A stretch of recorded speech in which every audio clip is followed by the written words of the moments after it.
Buenas tardes. Bueno, vamos a seguir con el tema de las clases online que estábamos desarrollando distintos temas y dentro de lo que estábamos nos quedaba pendiente fundamentalmente era explicar un poco esto de los caracteres del sistema presidencialista y del sistema parlamentario. Hace unos minutos les envié específicamente cómo deben, si ustedes les piden, caracteres del sistema presidencialista y caracteres del sistema presidencial, el sistema parlamentario, especificarlos dentro de lo que es el examen. Así como les puse, es como debe aparecer en el examen. Sí, obviamente puede haber un desarrollo más pormenorizado de cada uno de los temas. Nosotros habíamos empezado en nuestra última clase en vivo que tuvimos explicando un poco el origen del sistema presidencialista. Nosotros ya hemos hablado de la ubicación geográfica que encontramos en un caso y en el otro, sistema presidencial en América, sistema parlamentario en Europa, y tenemos en claro que ambos integran el grupo de sistemas de poder distribuido, al igual que el sistema parlamentario, y después cuando hablemos en referencia al gobierno colegiado de Suiza y lo que serían también las democracias directas y formas de democracia semidirectas, todo entra dentro de lo que es una forma de sistema de poder distribuido. Mientras que lo que vamos a ver en el sistema de poder concentrado es típicamente los países comunistas hoy en día, lo que fueron los sistemas fascistas con el nacionalsocialismo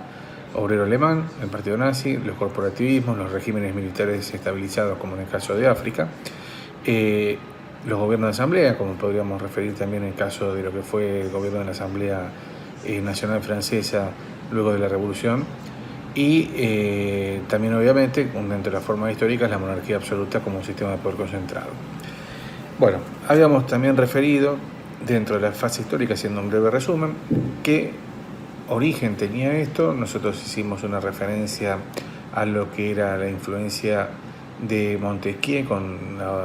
su obra del espíritu de las leyes como en lo que hace la separación de poderes o separación de órganos, mejor dicho, y a John Locke en lo que es la influencia,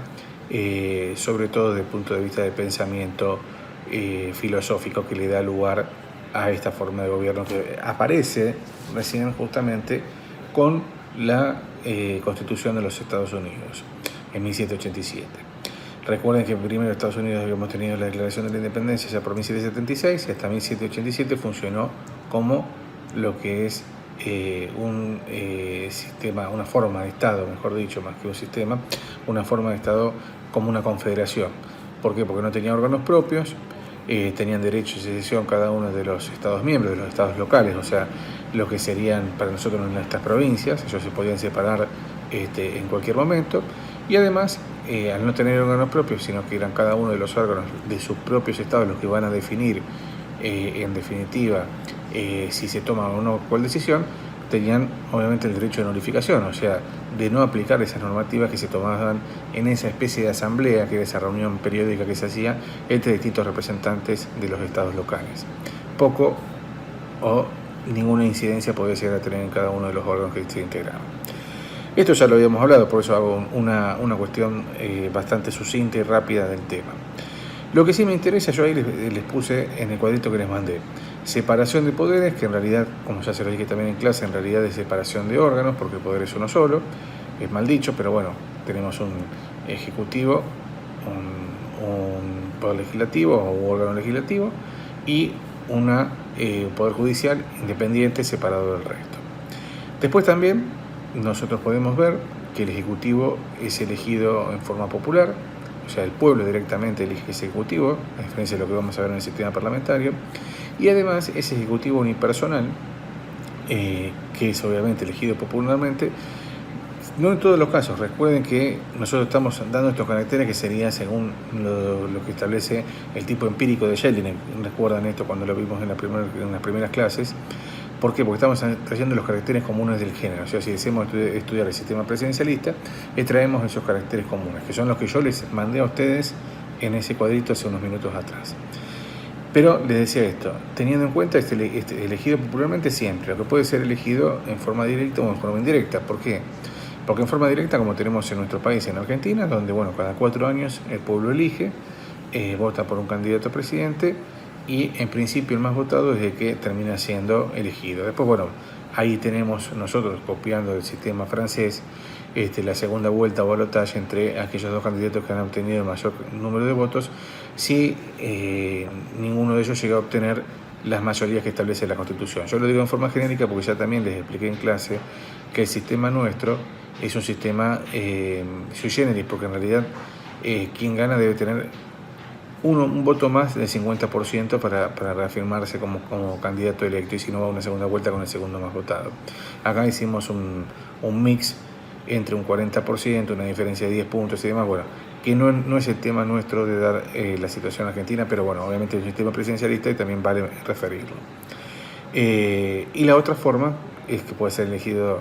de manera indirecta, como es a través de un colegio electoral, como ocurrió en Argentina antes de la reforma del 94 y como ocurre en Estados Unidos, donde cada uno de los estados miembros, o sea, de las provincias en nuestro caso, envía constituyentes. En realidad no son constituyentes propiamente dicho, pero dije lo de constituyentes porque recordé lo de la reforma del 94, pero sí son delegados, que es por lo que uno en definitiva termina votando, que son las personas que van a una asamblea donde van a terminar eligiendo a ese candidato que si bien figura, porque también hay que ser ciertos, o sea, cuando uno sabía, por ejemplo, la elección de 1983, que teníamos justamente colegio electoral, era elegido en forma directa, la boleta figuraba, por ejemplo, hablo de los candidatos que han obtenido, en el caso del 83 con Alfonsín, en el caso del 89 con Menem, pero siempre, por más que ellos aparecían, uno abajo veía en la boletita toda una listita de nombres que eran la cantidad de electores, que se aplicaba también el sistema DON, que ya lo hemos visto, y que implicaba que por provincia la cantidad de electores que le correspondía. Y por eso, digamos, tenía que tener una cantidad de electores determinada para asegurarse el triunfo en esa elección. Si no estaba esa cantidad de electores, tenían que ponerse de acuerdo, e incluso también les da claro que el colegio electoral podía designar otra persona si estaban todos de acuerdo. Eso también podía ocurrir. Por eso, de alguna manera es más federal, porque permitía mayor representatividad de los distintos estados en la determinación de quién iba a ser el futuro presidente, como así también la posibilidad de que, al no tener todos los electores un solo partido, porque como les comenté antes aplicaba un sistema proporcional como si fuera una elección para diputados, también eso daba mayor diversidad de opciones a la hora de, digamos, ponerse de acuerdo los distintos electores en ese colegio electoral. La realidad es que en esas dos elecciones que nosotros tuvimos colegio electoral nunca pasó a mayores estas circunstancias, porque en ambos casos quienes habían sido los más votados eran quienes detentaban en definitiva la posibilidad de resultar electos, y así ocurrió en definitiva. Tenían mayor cantidad de electores y no hubo ninguna discusión en ese sentido, y los que en definitiva se reunían solamente para dar una ratificación de esa elección, porque los electores ratificaban, como ocurre habitualmente, porque hay una primera vuelta, si esto estuviera muy reñido, donde bueno, cada uno vota por su candidato, si ahí no se logran las mayorías tienen que empezar a arreglarlo. Pero bueno, en definitiva es para explicar un poco el sistema de la elección indirecta. No es un tema que vaya a ser motivo de examen en su momento, sino que era más que nada para comentar un poco más de la situación, por si alguno estaba interesado.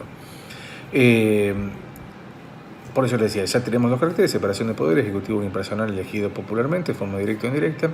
Nosotros acá tenemos la irresponsabilidad política de los ministros y del presidente, o sea, los ministros responden exclusivamente al presidente, quien los puede retirar cuando quiera. No son de ninguna manera juzgados por el Parlamento en lo que es su accionar, de la misma manera que tampoco lo es el presidente, por lo cual, obviamente, en lo que hace a su actividad política, pueden hacer durante su periodo de mandato lo que les parezca mejor o peor, según para la ciudadanía en general, que va a ser en definitiva quien va a determinar a la hora de la elección si lo que hizo le parece correcto o incorrecto. Y por último, la periodicidad en las funciones, es decir, cuando uno vota por el Ejecutivo, que es lo que a nosotros nos interesa específicamente, está limitado en el tiempo. O sea, nosotros ya sabemos que nuestra Constitución establece un periodo de 4 años con la posibilidad de ser reelecto una vez más, antes de la de 6 años, pero nadie puede permanecer más allá del tiempo por el cual fue elegido. Dicho esto, y ya de alguna manera reafirmando lo que habíamos estado hablando en su momento en la clase de lo que era el sistema presidencialista y lo que en definitiva fueron los constituyentes norteamericanos en esa reunión que tuvieron en Filadelfia en 1787, que dieron origen a este sistema, podemos decir ahora que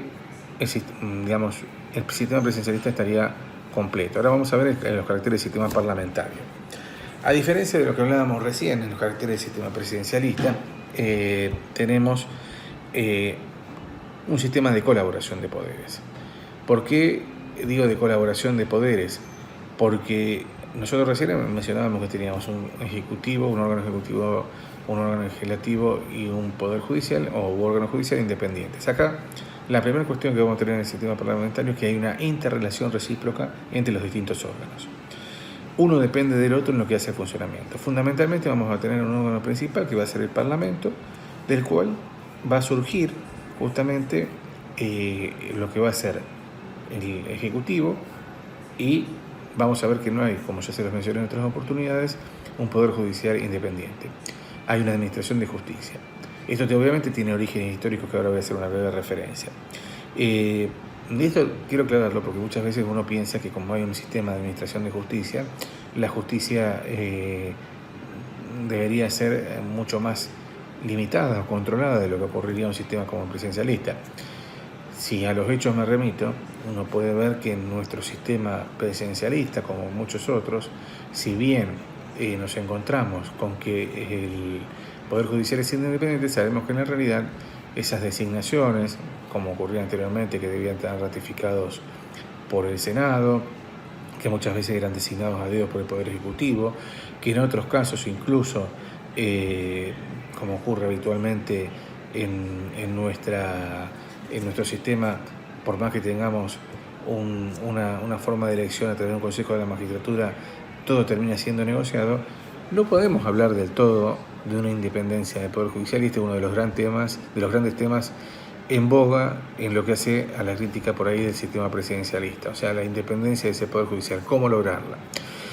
Por otro lado, en lo que es la administración de justicia en el sistema parlamentario, parecería que no estaría totalmente independiente. Sin embargo, si uno se remite a lo que es los fallos de jueces en los distintos sistemas europeos, resultan muy apegados a derecho, con lo cual uno podría hablar mucho más, o por lo menos en principio, de lo que es la independencia, entre comillas, de un poder judicial, que obviamente no es tal, pero sí lo que importa es que esa administración de justicia funciona, y a veces hasta funciona mejor que nuestro sistema. ¿Por qué uno no habla de una justicia independiente? Porque vamos a tener dos cuestiones para diferenciar. En primer lugar, porque generalmente en estos sistemas la designación de lo que va a ser parte de una Corte Suprema similar a la nuestra no va a tener una independencia como debería tenerla en nuestro caso, como órgano máximo del Poder Judicial, porque, por ejemplo, en el caso inglés, ese órgano máximo forma parte del Poder Legislativo, ya que es una sala dentro de la Cámara de los Lores, que es la Cámara, digamos, más como si fuera una especie de Senado para nosotros, si bien obviamente hay otras diferencias porque corresponde más al sistema, que ya lo vamos a referir oportunamente. Pero reitero, eso no significa que no actúe en forma acorde a derecho y que le dé ese accionar una independencia bastante importante. Por eso, bueno, lo quería remarcar para que les quedara en claro a todos ustedes. Yo les comentaba antes que esa génesis histórica a la cual nosotros referíamos en torno a lo que era el sistema presidencial, el sistema parlamentario, tiene mucho que ver sobre todo con el sistema inglés, porque a diferencia del sistema presidencialista, que era algo novedoso, algo que aparecía ahora, porque obviamente había que cortar con todo lo que venía siendo de alguna manera impuesto por Europa con las características que ellos tenían, en el sistema parlamentario esto no es así, esto es producto de una evolución, donde después en otra clase lo voy a ver con el sistema, explicando mejor el sistema de la representación, pero fundamentalmente el caso es el sistema típico, ¿no? El sistema inglés, donde le van extrayendo poderes al monarca en favor de lo que serían los otros integrantes de la sociedad, que obviamente, si nos remitimos a 1215, que es la primera extracción de poder importante que ese monarca a través de la Carta Magna, es a los otros dos estamentos sociales más importantes que existían en ese momento, que era el clero y la nobleza, y que de alguna manera digamos, no cogobernaban, pero sí tenían una incidencia importante porque eran los que hacían los aportes económicos a la sociedad en su conjunto. Obviamente me estoy remitiendo a 1215, en plena Edad Media, con lo cual obviamente el mundo era completamente distinto y por eso siempre les aconsejo ubicarse en tiempo y espacio. Ahora bien, eso es en torno a la explicación histórica de por qué va surgiendo esto. O sea, es una extracción de poderes al monarca que desde 1215 hasta 1776, que tenemos el Parliament Act, recién en ese momento, o sea, casi 500 años, vamos a tener la conformación definitiva del Parlamento. Mientras tanto, los distintos documentos que se han ido dictando, cada uno de ellos, en el transcurso del tiempo, como la petición de derechos, el Bill of Rights y tantos otros documentos, sería importante tratar de entender que esto es una restricción de ese monarca en favor de los otros estamentos. Obviamente, lo que sería la clase social media recién va a tener lo que sería la burguesía, como también va a aparecer en la Revolución Francesa, como clase integrante predominante. Acá lo vamos a tener en el Parliament Act. Yo antes, cometí el error, dije 1776, el Parliament Act es 1777. Por eso les digo que recién en ese momento vamos a tener configurado como tal el Parlamento como lo conocemos hoy en día. Por eso ahora después les voy a comentar un poco los caracteres más importantes. Tenemos sistema de colaboración de poderes, ya lo dije recién, a diferencia del caso anterior del sistema presidencialista, donde, como ustedes bien lo tienen redactado en ese pequeño memo que les pasé antes, significa que hay una colaboración innata entre uno y otros órganos, fundamentalmente partiendo de lo que es el Parlamento hacia lo que va a ser la jefatura de gobierno y hacia lo que, de alguna manera, como les marcaba también, la última instancia de lo que sería, por lo menos en el caso inglés, el Poder Judicial. No hay independencia, obviamente, de ninguno de estos poderes. El órgano ejecutivo también va a tener una característica importante porque va a ser dual. Vamos a tener un jefe de Estado, en el caso inglés es la reina, después vamos a tener en otros sistemas, como en el caso italiano, vamos a tener un presidente. En el caso español también vamos a tener un presidente, en el caso francés también vamos a tener un presidente.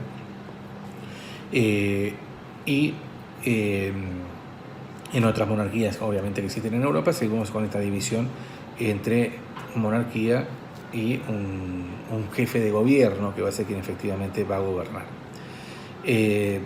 Por eso digo, para que tengamos organismo ejecutivo dual, jefe de Estado y jefe de gobierno, jefe de Estado, háganse a la idea, de alguna forma, la coronita, si quieren, pónganlo para acordarse que es el rey, que en algunos casos puede ser un presidente, pero quien va a detentar el poder efectivamente va a ser el jefe de gobierno, con su gabinete. Ese jefe de gobierno es el primer ministro. Y a diferencia de lo que habíamos visto en el sistema presidencialista, va a tener responsabilidad política. ¿Por qué va a tener esa responsabilidad política? No es un hecho menor, esa responsabilidad política va a surgir fundamentalmente porque él integra el Parlamento. Entonces, como integra el Parlamento, es un miembro del Parlamento que está gobernando, es lógico que el Parlamento sea quien controle ese accionar en cuanto a su gobierno. Entonces, va a decirle si está de acuerdo o no con las medidas que ha tomado. Y es el respaldo que él va a necesitar en ese sentido. Por eso, ese gabinete debe contar permanentemente, y acá venimos con el tercer carácter, con el apoyo y la conformidad del Parlamento. ¿Por qué? Porque si no lo tiene, lo puede obligar a renunciar con un voto de censura o moción de censura o voto de confianza, como también se lo llama. Es decir, si el Parlamento no está de acuerdo, por mayoría obviamente, con las medidas tomadas por el jefe de gobierno, o sea, por el primer ministro y su gabinete o con alguno de sus ministros, lo puede destituir. También es claro que puede destituir a cualquiera de los ministros, no necesariamente al jefe de gabinete, y en ese caso va a tener que ser reelegido otro miembro del gabinete para integrar el gabinete. ¿Por qué me trabé ahí recién? Porque quería decirle, voy pensando por ir más rápido de lo que tengo que decirlo, les pido disculpas por ese hecho, un poco la informalidad con la que uno actúa en este tipo de cosas y que a lo mejor cuando uno está dando la clase puede pilotearlo un poco más, pero no es fácil hablar a veces a la cámara, no puedo ver las caras de ustedes, si me van siguiendo o no, si entienden o no, por eso sigo insistiéndoles con este sistema de ida y vuelta. Yo mando esto, si ustedes me consultan, no hay problema, alguien me quiere mandar algún video con las preguntas también, no hay ningún problema, un audio, lo que ustedes prefieran. Pero es importante esto de entender que esa reciprocidad que tenemos entre quien gobierna, que va a ser el primer ministro, y su gabinete con el Parlamento es una línea directa que tenemos entre unos y otros. ¿Por qué? Porque son miembros del Parlamento, y eso es lo que yo quería remarcarles recién. O sea, el gabinete fundamentalmente, en el sistema inglés tenemos lo que se llama el pequeño y gran gabinete, pero el pequeño gabinete, que es los ministros más importantes de ese ejecutivo, son miembros del Parlamento, con lo cual le quitan el apoyo a uno, lo puede sacar, el primer ministro debe designar a otro miembro del Parlamento para que lo reemplace. Después hay un gran gabinete, que son los ministerios menos trascendentes dentro de lo que hace la vida política, pero que no dejan de ser importantes, a lo mejor con temas más actuales que en aquel momento no se pudieron prever cuando se constituyó el gabinete como tal. Estamos hablando, obviamente, vuelvo a 1777, con la reforma que existió y demás, pero que hoy en día a lo mejor son temas trascendentes. Y ahí sí es donde el primer ministro busca especialistas y tal vez, lo pueden obligar a renunciar también, pero ya directamente a través del primer ministro, el Parlamento le dice, bueno, saca tal o cual ministro porque no estamos de acuerdo con esta medida tomada. Obviamente, esto lo hago muy sencillo, pero recuerden ustedes, para entender, ese primer ministro es un miembro del Parlamento, va a ser generalmente el jefe de la bancada más importante dentro del Parlamento, que tiene la mayoría también dentro de ese Parlamento, con lo cual de por sí logra tener el acuerdo de quienes lo respaldan en ese cargo. Entonces, en un sistema como el sistema inglés, que es bipartidista, tenemos los conservadores y los laboristas, en principio, después vamos a hacer alguna referencia un poco más en particular al régimen de partido, pero en principio es bipartidista, es muy difícil que no obtenga la mayoría y el respaldo que necesita dentro del Parlamento, salvo algunas cuestiones muy específicas. Ya analizaremos en otra clase el tema del Brexit un poco más en concreto, pero hoy por hoy no quiero complicarles la existencia. Entonces, para que tengamos en cuenta, el primer ministro va a ser quien generalmente lidera el partido mayoritario dentro del Parlamento y obviamente cuenta con el respaldo mayoritario porque obviamente es el partido que tiene mayoría dentro del Parlamento y lo van a acompañar. Por eso es muy difícil que, sobre todo en un sistema bipartidista, se aplique la moción de censura. Generalmente esto implica llevar adelante un gobierno donde la oposición acompaña, marcando sus diferencias, pero sabiendo que cuando ese primer ministro termine su mandato, quien vaya a ser elegido puede ser del mismo partido si lograron el apoyo popular, o le toque a la oposición con la cantidad de miembros que van a tener dentro del Parlamento, como para ser mayoría, y no se ponen palos en la rueda. Lo he marcado siempre desde el primer día de clase, pero es importante volver a remarcarlo, porque es una forma de gobierno en la cual, si bien obviamente vamos a tener todas las críticas que uno puede tener dentro de lo que es un sistema democrático representativo y con lo que significa la política y demás, donde obviamente uno ve generalmente las miserias humanas en este tipo de cuestiones, lo cierto es que se acompaña y no se pone palos en la rueda porque sabe que tarde o temprano le va a tocar al otro. Entonces es como un acompañamiento marcando las diferencias y se deja específicamente en la ciudadanía el peso de elegir a uno o de cambiar según el caso. Con lo cual diría que funciona casi como un relojito, o sea, cuando el pueblo no está de acuerdo con algo, vienen los otros, cuando el pueblo está de acuerdo con esto, vienen estos, y en definitiva van avanzando en esa convivencia política que, más allá, reitero, de las chicanas que generalmente se interponen entre unos y otros, esto termina siendo una forma de manejo tal vez más madura. Obviamente estamos hablando de un sistema que nace con la Carta Magna de 1215 y estamos más de 700 años después todavía con vigencia y sobre todo con un pueblo que obviamente sigue manteniendo la monarquía, obviamente son muy devotos de esas costumbres y de las tradiciones y por ende esto es parte de esa forma de gobierno que ellos tienen y funciona casi podríamos decir no digo la perfección, pero casi perfecto. Esto se repite en muchos otros países europeos. Veremos que incluso en aquellos en los cuales por ahí les cuesta más ese funcionamiento, lo mantienen hasta el día de hoy, como en el caso de Italia, con los desperfectos que puede haber tenido, en el caso español, también con las situaciones que se enmarcan hoy en día, que obviamente un sistema que se había transformado en bipartidista hoy tiene algunas modificaciones en torno a lo que sería esas formas de separación de partidos, en definitiva, como están divididos. Pero, digamos, en todos los casos, y sobre todo porque, como lo hemos aplicado en nuestras clases anteriores, radica fundamentalmente en una ubicación geográfica con el contexto internacional que en cada uno le toca regir, que obviamente en la mayoría de los sistemas europeos son parlamentarios. Esto influye directamente. Les decía, dentro de ese punto D, ya estamos terminando en 5 minutos más, corto para no abrumarlos con la clase, pero que existe justamente esa posibilidad de alguna manera no confirmarle el apoyo y aplicar la moción de censura o voto de censura. Esto significa que esa aplicación de la moción de censura debe elegirse un nuevo primer ministro dentro del seno del Parlamento. Con lo cual, en muchos casos, cuando uno ve el sistema clásico parlamentario, como el sistema inglés, puede traer sus consecuencias complicadas, por alguna manera de decirlo. ¿Por qué? Porque si no hay acuerdo, se demora en la elección de ese primer ministro y puede quedar varios días o meses, hasta, según el caso, sin gobierno. Como les dije, en el caso inglés esto no se da por lo general, porque, ya les digo, hay una especie de intercambio permanente entre la oposición y el oficialismo, y esa cogobernabilidad está siempre vigente, y saben que no es conveniente no tener gobierno. O sea, priorizan esa situación por sobre los caprichos políticos y partidarios a la hora de gobernar. Pero en otros países obviamente esto ocurre y genera problemas, sobre todo en casos donde no tenemos un sistema bipartidista, sino que a lo mejor hay un pluripartidismo donde nadie tiene la mayoría necesaria dentro de ese Parlamento y se conforman alianzas, y esas alianzas son endebles. Entonces le quitan el apoyo del primer ministro, viene la moción de censura, hay que elegir a un nuevo primer ministro, no nos ponemos de acuerdo y eso puede llevar bastante tiempo.